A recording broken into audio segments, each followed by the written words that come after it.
In fact வந்து நான் எதிர்பார்த்தது வந்து திமுக சார்பில் நீங்க யாராவது கூப்பிட்டு அப்படின்னு நான் எதிர்பார்த்தேன். திமுக வந்து யாரும் வரல, காங்கிரஸும் பிஜேபி மட்டும் இருந்திருக்காங்க. ஒருவேளை நீங்க கூப்பிட்டீங்களா கூப்பிடலையா அப்படின்றது தெரியல.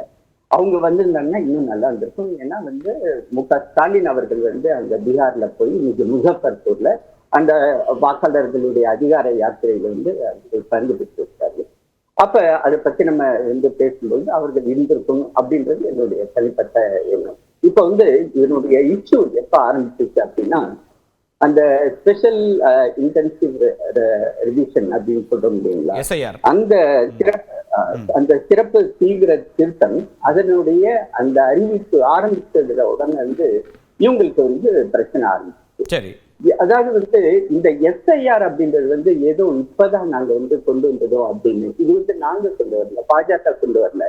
அண்ணன் கூட வந்து தொடர்ந்து பாஜக மேலதான் வந்து அவர் குற்றச்சாட்டு வைத்தார். ஈவன் திரு ராகுல் காந்தி அவர்கள் கூட ஆகஸ்ட் மாதம் 7ஆம் தேதி தன்னுடைய அந்த பிரஸ் கான்ஃபரன்ஸ்லயும் வந்து பாஜகவை நேரடியாக குற்றம் சாட்டினார். அதுக்கு நாங்க கண்டிப்பா எனக்கு வந்து கொஞ்சம் நேரம் வேணும், அது நான் கண்டிப்பாக நான் அவர் சொன்ன ஒவ்வொரு பாயிண்ட்டையும் நான் ரெடியூஸ் பண்றேன், ஃபேக்ட் செக் பண்ணியிருக்கோம்.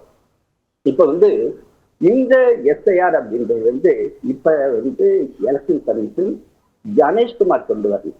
1952 ஆரம்பிச்சு 2004 வரை 13 முறை வந்து எஸ்ஐஆர் கொண்டு வரப்பட்டுள்ளது. ஏன் வந்து இந்த எஸ்ஐஆர் கொண்டு வரப்பட்டது அப்படின்னா, ஏகப்பட்ட குளறுபடிகள், அதாவது வந்து மக்கள் வந்து ஃப்ரீக்வென்ட்லி மைக்ரேட் ஆகுறது, அப்புறமேட்டு அந்த ஒரு சில பேருக்கு வந்து எபிக் அப்படின்னு சொல்றோம் இல்லைங்களா, ஓட்டர் ஐ கார்டு, அந்த ஓட்டர் ஐ கார்டு 2 இடத்துல 3 இடத்துல அது மாதிரி வந்து வருது.